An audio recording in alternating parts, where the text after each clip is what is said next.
Vocês certamente já ouviram falar das milícias. No Rio de Janeiro, elas são uma palavra corrente, fazem parte da experiência cotidiana dos cariocas, dos fluminenses. Esse fenômeno está se estendendo para o Brasil, já não é exclusivamente fluminense ou carioca. E de que se trata?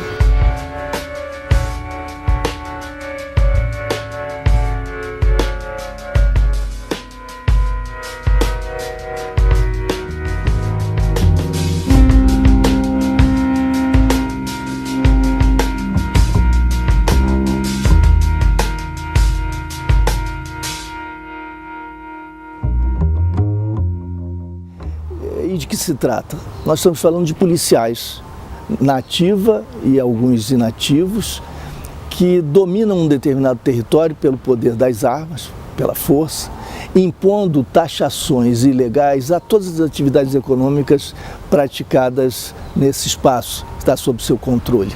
Todas as atividades econômicas que vocês possam imaginar, impondo monopólio.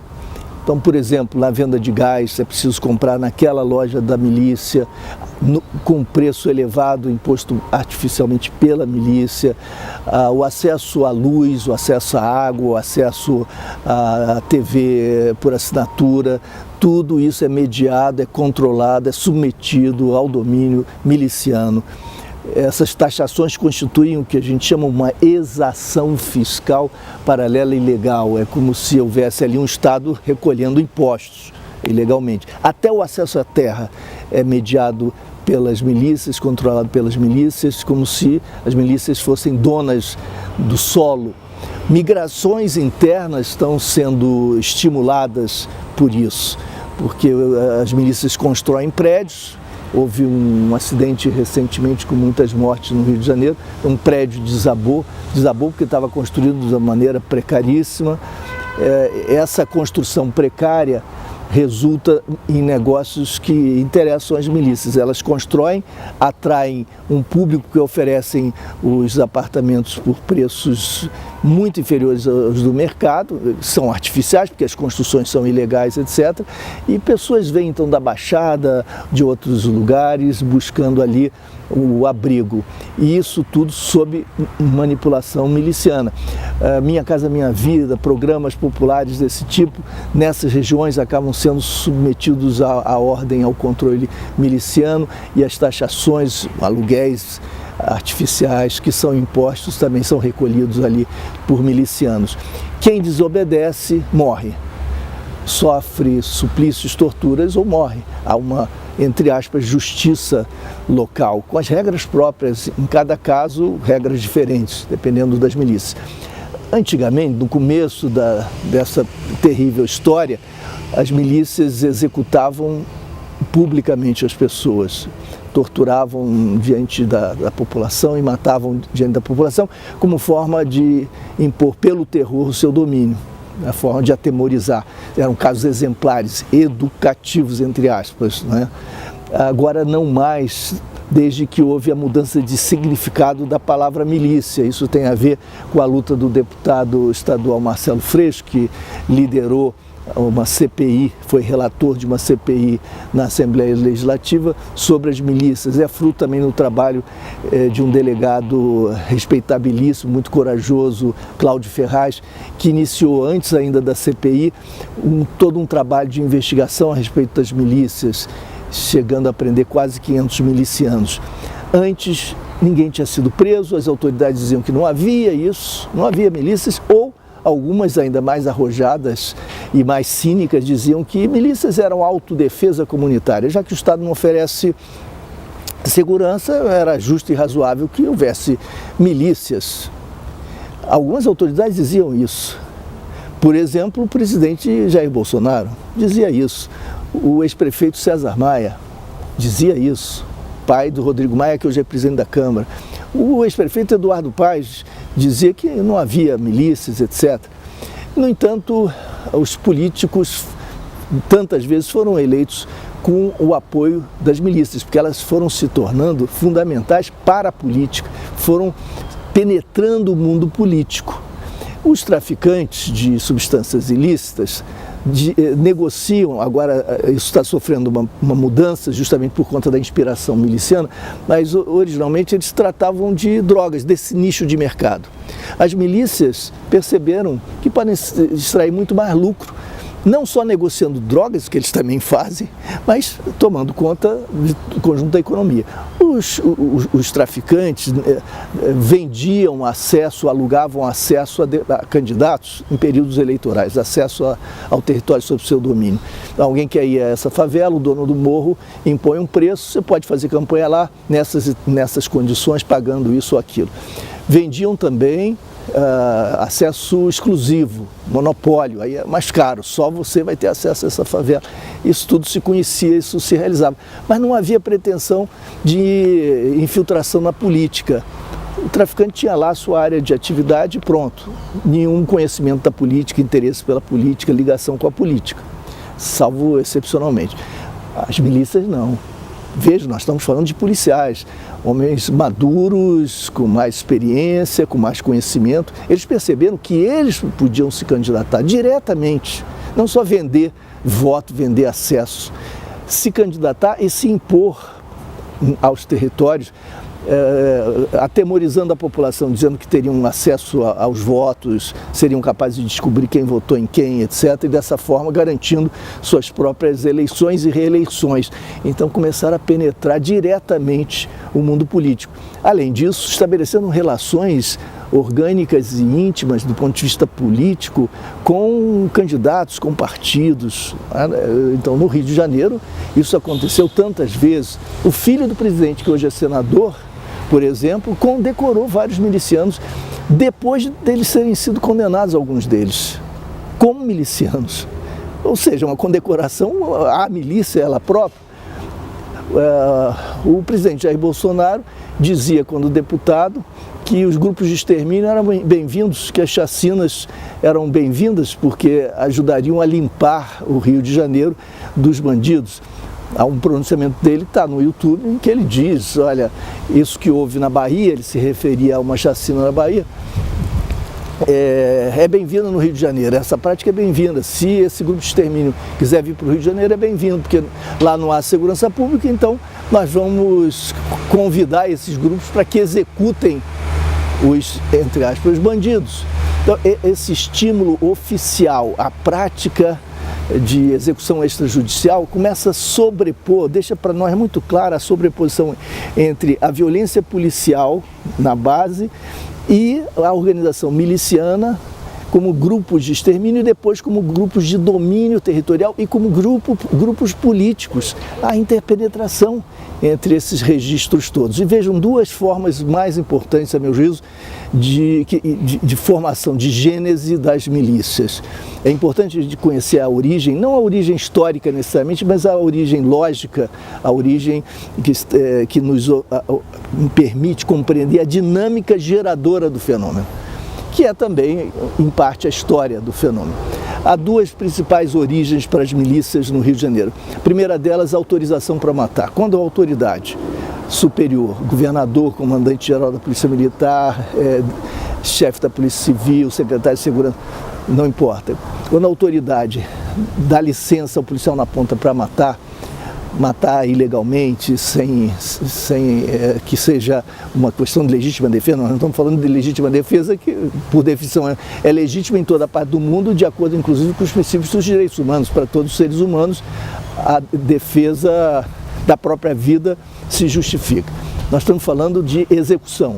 Quando há autorização para o policial na ponta executar, oferece essa licença ao policial, oferece-se também a licença de não fazê-lo. Se ele tem autorização para matar, tem também autorização para não matar. O que isso quer dizer? Quer dizer que quem vai decidir isso será ele diante do suspeito, cobrando do suspeito o preço de sua vida, o valor de sua vida. Quanto vale a sua vida? Eu posso não te matar, eu posso matar se não me custa nada, posso não fazê-lo. Quanto você me dá por isso? A vida não tem preço. O suspeito reunirá tudo que tem e que não tem para oferecer ao policial. Essa é uma moeda que se inflaciona rapidamente e que é uma fonte extraordinária de corrupção. Vocês imaginem, toda uma economia nasce aí, nasce da brutalidade policial letal. Então nós estamos diante de um quadro que acaba promovendo desdobramentos. Número 1, anarquia institucional, porque esses grupos de policiais, que são então matadores, se aglutinam isoladamente, se autonomizam relativamente à instituição, formam seus nichos para matar, para vender a vida, depois se tornam grupos de extermínio e eventualmente vão se convertendo em milícias. Portanto, quem acha que a autoridade mais firme, mais forte, que autoriza a execução, é aquela que vai garantir a segurança da população, está comprando gato por lebre, está se enganando. Isso produz anarquia, degradação institucional, associação entre crime e polícia e depois milícia, que é o fim de todo esse processo, é mais violência, mais crime, mais insegurança.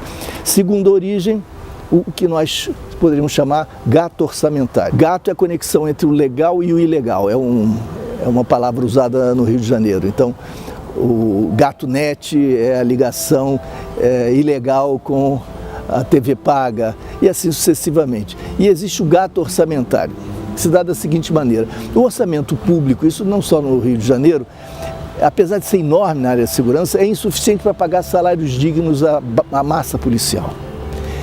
E os policiais, então, são com que instados a buscarem o segundo emprego, o bico. Isso acontece com todos nós. Esse é um movimento honesto de quem busca qualificar, reduzir problemas e melhorar as condições de sua família. Absolutamente natural. E os policiais, como todos nós, vão buscar fazê-lo na área de sua expertise, da sua especialidade. Segurança. Então eles vão buscar um segundo emprego na segurança privada. Isso é ilegal porque há um conflito de interesses, evidentemente. Quanto melhor for a segurança pública, pior irá a segurança privada e vice-versa.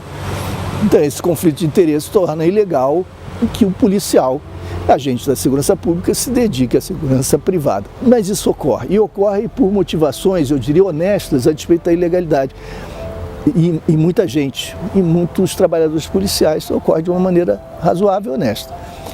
O Estado, o governo que ocupa o Estado, sabe perfeitamente o que está acontecendo e lhe interessa que aconteça isso, porque está terceirizando a responsabilidade pelos salários. Ao invés de aumentar os salários, ele está permitindo uma complementação paga por outrem. Então, lava as mãos, ótimo, menos pressão sobre o orçamento público, menos demanda política, menos problema. E o Estado se justifica dizendo, isso não é matéria nossa. Segurança privada é matéria atinente à esfera de responsabilidade da Polícia Federal, o que é verdade. Mas os governos poderiam reivindicar por acordos a responsabilidade por esse setor. Isso até já foi feito uma vez, mas os governos não se interessam por isso. A Polícia Federal não tem gente suficiente, não tem recursos materiais e humanos para se dedicar a isso, nem interesse. Porque isso é um vespeiro, não querem meter a mão nesse vespeiro. São milhares e milhares e milhares de pequenas empresas ilegais, de pequenas agências ilegais informais de segurança que atuam no estado do Rio e no Brasil. Ocorre que quando se cria uma área de sombra, quer dizer, o governo olha para o lado e negligencia o acompanhamento de todo um setor, prosperam todas as atividades de todos os tipos, com todas as qualidades. Então temos esses esforços que eu classifiquei como honestos e temos também a formação daqueles que, sabendo que estão protegidos pela negligência estatal, que vão produzir, promover insegurança para vender segurança. Querem vender segurança, dizem, não, obrigado, aqui não tem problema, a rua tranquila, aí a rua deixa de ser tranquila.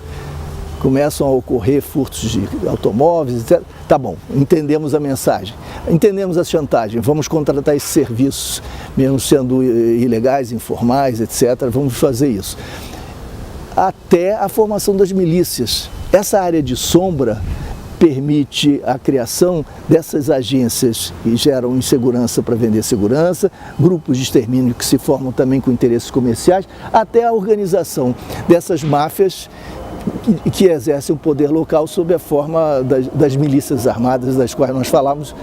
São atividades policiais, portanto, quando nós falamos de milícias, nós falamos de polícias. Não estou dizendo que todos os policiais, por favor, não entendam como uma generalização, como se todos os policiais estivessem envolvidos em milícias ou atividades ilegais, mas os números são elevados daqueles que sim atuam nessas áreas. Portanto, quando nós pensamos em segurança pública, nós temos que reconhecer a responsabilidade prioritária do Estado nisso tudo.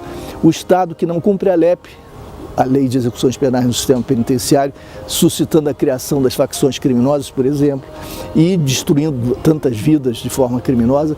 O Estado que mata inocentes, que mata suspeitos, que mata sem julgamento, como se houvesse a pena de morte. O Estado que acaba estimulando a promoção de poderes locais tirânicos como as milícias. O Estado que lava as mãos em relação à segurança privada, informal e ilegal, autorizando todo um conjunto de práticas.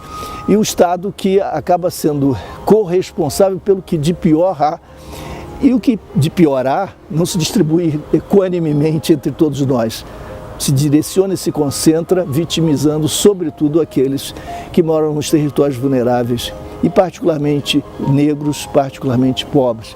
O Estado tem sido uma máquina de reprodução de desigualdades e aprofundamento do racismo estrutural, e a segurança pública tem sido uma ferramenta fundamental nesse destino tão triste, tão trágico, né, que está degradando também a democracia no Brasil.